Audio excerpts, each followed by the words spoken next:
दोस्तों नमस्कार, एक बार फिर से स्वागत है आपका। और दोस्तों, काफ़ी दिनों से काफ़ी फ़ोन आ रहे थे, मैसेजेस आ रहे थे। आप सब लोग यही कह रहे थे कि आखिरकार जो यूके पीएससी और यूके ट्रिपल एससी में जो भर्तियां रुकी हैं, आखिरकार उनके विज्ञापन जारी क्यों नहीं हो रहे हैं।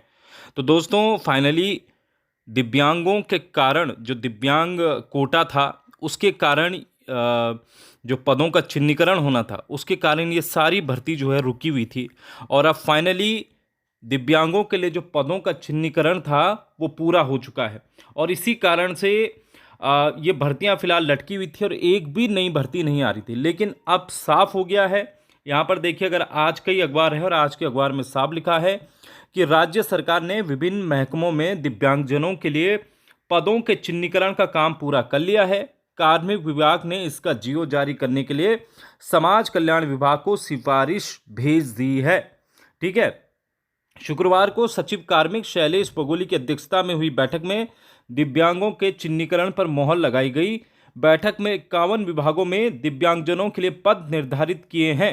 माना जा रहा है कि एक हफ्ते के भीतर इसका जीओ जारी कर दिया जाएगा। यानी कि दोस्तों, अगले हफ्ते है ना, इसका जीओ भी जारी हो जाएगा।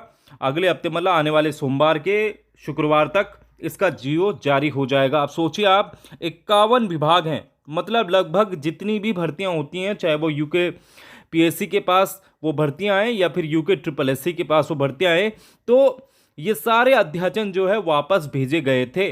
और कारण इसका यही था कि जो दिव्यांगों का चिन्हीकरण था पदों को लेकर, वो पूरा नहीं हो पाया था, इसलिए ये अध्याचन जो है वापस भेजे गए थे।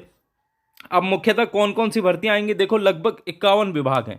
अब 51 विभागों में जो फिलहाल यूके पीएससी के पास हैं, उसमें पर्यावरण पर्यवेक्षक था, सहायक कृषि अधिकारी वर्ग 3 था, ड्राफ्टमैन था, आरओ एआरओ था। इसके अलावा भी और भी जो बीच में साइंस साइड के कुछ पद थे, अभी मुझे फिलहाल उस डिपार्टमेंट का नाम याद नहीं आ रहा है, लेकिन वो भी पद थे और उनकी भी भर्तियों का रास्ता अब खुल गया है।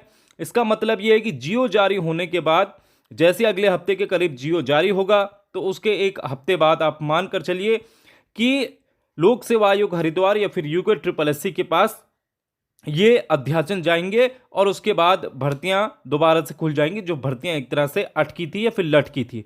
इसके अलावा जो और भी अन्य भर्तियां आने वाली हैं, जो इस चिन्हीकरण के कारण जो है पूरी नहीं हो पा रही थी और अध्याचन जो वापस भेजे गए थे, अब वो रास्ता भी एक तरह से साफ हो गया है और अब नई भर्ती आपको जल्दी देखने की मिलेगी। लेकिन सबसे ज़्यादा इंतज़ार इस जियो का होगा, जिसके कारण तमाम भर्तियां लटकी हुई थी।